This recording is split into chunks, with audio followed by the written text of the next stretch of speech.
Avec une voix aussi mielleuse, boire ses paroles est une évidence. Isabelle Maréchal.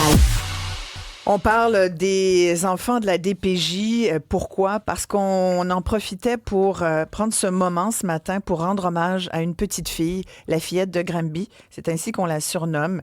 On aimerait vraiment pouvoir donner son nom, son prénom, voir son visage.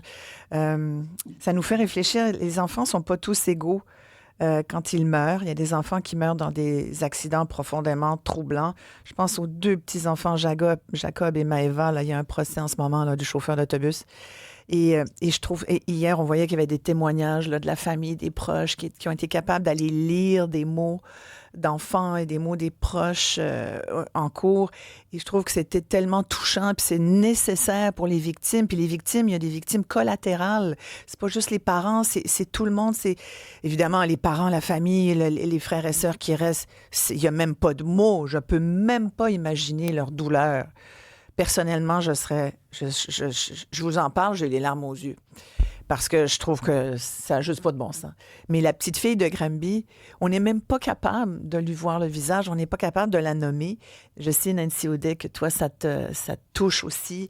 C'est un dossier que tu as beaucoup suivi parce que tu as été placée en famille d'accueil, tu as été élevée dans une famille dysfonctionnelle et tu comprends bien l'enjeu de ces enfants. Il y en a beaucoup d'enfants qui sont au Québec comme ça, barouettés, maltraités, traumatisés. Ça devient des adultes traumatisés aussi. Puis après ça, ben c'est le cercle vicieux, tu sais. On appelle ça le cycle intergénérationnel. C'est très difficile à briser. Mais pour réussir à briser ce cycle, on a besoin d'êtres humains bienveillants. Mais tu sais, c'est parce qu'à un moment donné, ça fait des enfants traumatisés qui traînent des traumatismes toute leur vie. Puis après ça, je dis pas que tous, je pense que la majorité ne commettent pas des crimes par la suite. Mais si le geste criminel qui enlève la vie d'enfant, tu sais, le chauffeur d'autobus, le juge est très compréhensif. C'est terrible sa vie à ce gars-là. Il a été confronté à des camps de réfugiés sous le joug des Khmers rouges. Au Cambodge, il est arrivé ici, il a été adopté par une famille québécoise aimante, mais il a été traumatisé enfant. Est-ce que ça justifie les gestes? Moi, je pense que non, mais c'est parce que ça devient... Tu comprends ce que je veux dire? Est-ce qu'on est en train de créer des générations de gens traumatisés, de jeunes traumatisés qui, par la suite, vont commettre eux-mêmes des crimes? Bien, il faut les soigner. Il faut soigner et offrir des services à ces enfants. Et actuellement, on n'a pas les ressources ou on n'investit pas suffisamment pour offrir les ressources pour que ces enfants puissent se guérir. Quand j'ai des éducatrices, puis je veux dire, il y a des éducatrices extraordinaires, j'en ai croisé plein, puis des intervenants, puis ils me disent « Ah, Nancy, tu parles contre nous. » Non. Ces gens-là travaillent dans un système qui manque d'humanité. Ils travaillent dans des conditions qui ne sont pas acceptables. Et eux aussi, on ne leur donne pas les outils pour pouvoir aider ces enfants-là. Mais quand j'ai une éducatrice qui a 23 ans d'expérience, me dit qu'elle ressent donc un sentiment d'échec parce qu'elle s'occupe actuellement des enfants de ses anciens, mais je pense que ça nous envoie un signal fort que on n'a pas réussi à les aider. On n'a pas réussi à leur donner les soins dont ils avaient besoin. Elle s'occupe des enfants, de jeunes de la DPJ. Dont elle s'occupait avant. Ouais. Ils sortent et... Fait que le cercle finit. On ne leur donne pas les outils nécessaires pour pouvoir prendre soin de leur enfant. Puis, vous savez, il y a une intervenante qui m'a dit, moi, je suis une ancienne de la DPJ, puis je le dis jamais à mes collègues de travail. Je cache mon passé. Pourquoi? Parce qu'elle dit, l'endroit où il y a le plus de préjugés, c'est mon organisation, c'est à la DPJ. Et si je dis à mes collègues d'où je viens, je sais qu'ils ne me traiteront plus de la même façon. Ils vont me juger. Et ça m'attriste énormément. Il y en a une qui, au contraire, l'a dit à ses collègues. Mm-hmm. Elle a eu le courage de leur dire, voilà, moi, je viens de là, comme ces enfants-là qu'on tente d'aider. Et elle dit, du jour au lendemain, les comportements de ses collègues ont complètement changé envers elle. On a commencé à critiquer ses façons de travailler. On a dit qu'elle était trop émotive, qu'elle ne traitait pas bien ses dossiers dossier, elle a été obligée de quitter son emploi. Donc, je me dis, Oh mon Dieu, mais c'est terrible, ça! Si au sein même de notre organisation qui est censée protéger les enfants les plus fragiles et les plus vulnérables de notre société, on a des préjugés, faut qu'on se parle. Il faut aussi qu'on se regarde dans le miroir. Il y a Carole qui nous écrit, elle dit « Bonjour la gang, j'ai été placée par la DPJ à cause de la violence de mon père à la maison. Ils m'ont placée à Sainte-Domicile à Laval. Je suis marquée par une éducatrice qui a abusé de moi, d'un prof de maths aussi qui m'a tripoté. J'ai encore ces images en moi. Ben, j'imagine que ça te quitte jamais, ça. Mais c'est parce que les enfants, elle amène un point vraiment important. Je veux juste vous dire que ces enfants sont souvent ciblés aussi par des prédateurs parce que ce sont des enfants qui n'ont pas le même réseau de protection que les autres. Les prédateurs le savent. Hein? Ils savent qu'un enfant est plus fragile. Ils vont aller vers lui. Ils savent qu'il n'est pas protégé comme les autres. Puis souvent, ces enfants-là vont être abusés à nouveau.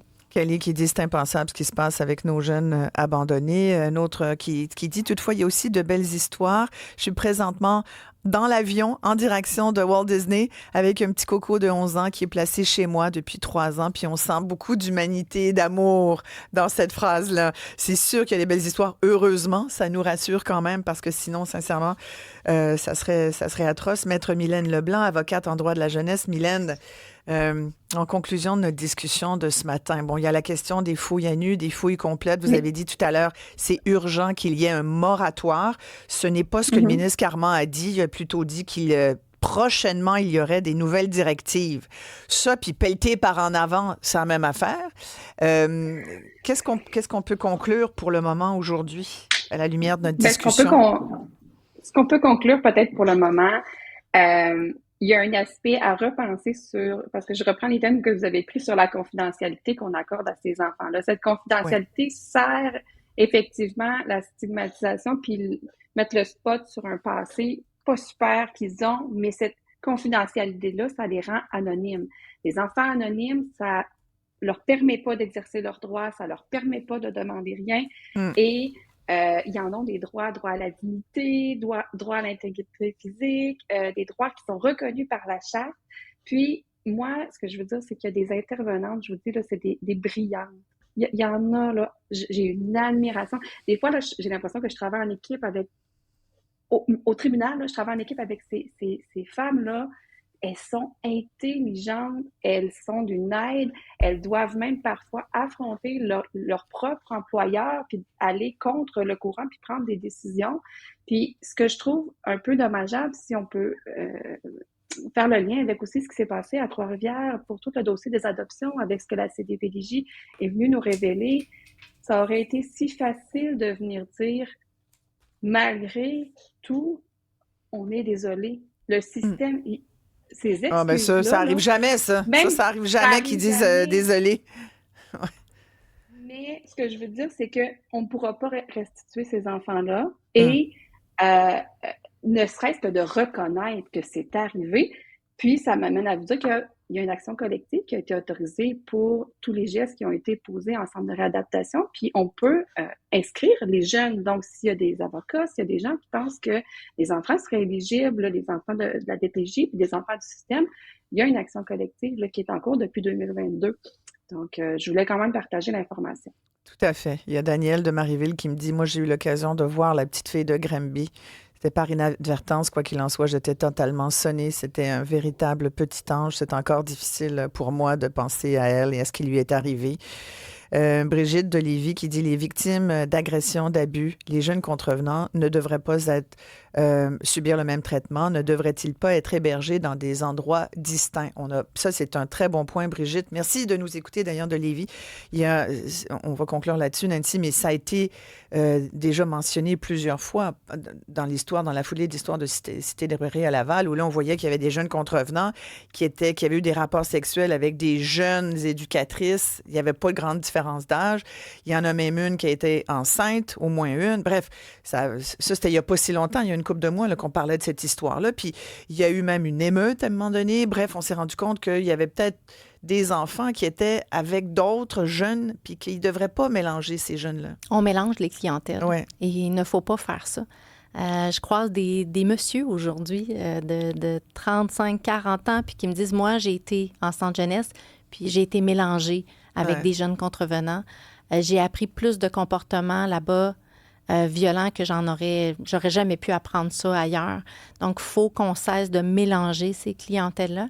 Puis à Cité des Prairies, faut se rappeler que c'était pas le premier scandale sexuel. Il y a quelques années, il y avait eu un scandale sexuel de la même ampleur. On nous avait dit ça arrivera plus jamais, on va être vigilant. Puis encore, ça arrive, la même histoire. Puis là-bas, on parle des jeunes qui sont dangereux, mais je veux juste rappeler que c'est pas des jeunes qui ont rentré la drogue. On a trouvé de grandes quantités de drogue, là, l'enquête l'a révélé. C'est des gens, des employés qui travaillaient là, qui rentraient. Donc, on aime ça, les jeunes, leur taper sur la tête aussi. Puis je suis d'accord, il y a des bons intervenants, il y a des bons éducateurs, il y a des bonnes personnes là-dedans, mais encore là, c'est le système. Il faut revoir ce système-là qui manque d'humanité, je le dis depuis longtemps. Je veux qu'on prenne soin de ces enfants. Un centre jeunesse ne doit pas être une prison. Mais, tu sais, de mettre 10, 12 enfants dans des petites unités déjà, Isabelle, je ne sais pas qui a eu l'idée de faire ça. Ils sont empilés les uns sur les autres. Il n'y a pas de chaleur humaine. Il n'y a pas beaucoup d'activité non plus. Donc, c'est pas... faut rentrer là une fois dans sa vie pour comprendre comment c'est difficile, ce milieu de vie pour les enfants. Puis ça, éventuellement, on n'a pas beaucoup de ça au Québec. Là. Je pense qu'on nous le rappelle beaucoup ces jours-ci. Mais ces enfants... ça devrait être une priorité. C'est nos plus vulnérables. Ouais. Ils ont droit aussi qu'on les traite avec dignité, puis ils ont le droit d'avoir un avenir aussi. Ils ont le droit de rêver, puis il faut en prendre soin adéquatement. Merci beaucoup, Nancy. Je rappelle que tu es aussi autrice de plusieurs ouvrages sur la DPJ. Ils s'appellent tous Courage, entre autres, que vous pouvez lire. Et tu es aussi ambassadrice de la Grande Semaine des Tout-Petits. C'est à l'automne. On aura l'occasion de s'en reparler. Merci beaucoup, Maître Mylène Leblanc. Toujours un plaisir de vous parler. On va s'arrêter ici. Tout de suite après la pause, je reçois la comédienne Annick Lemay qui est avec nous. Et on va parler de la Maison Rose qui s'ouvre aujourd'hui. Je sais que vous ne savez pas ce que c'est, parce que c'est nouveau. Restez là.